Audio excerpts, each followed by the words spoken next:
તો તન ઘણો કર્યો એનાથી ઘણો તે દગો કર્યો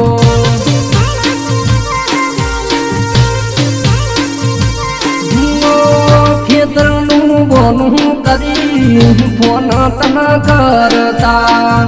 ભાઈબંધનું બોનું ગાડી મળવા તન આવતા મેં ફોનમાં વાતો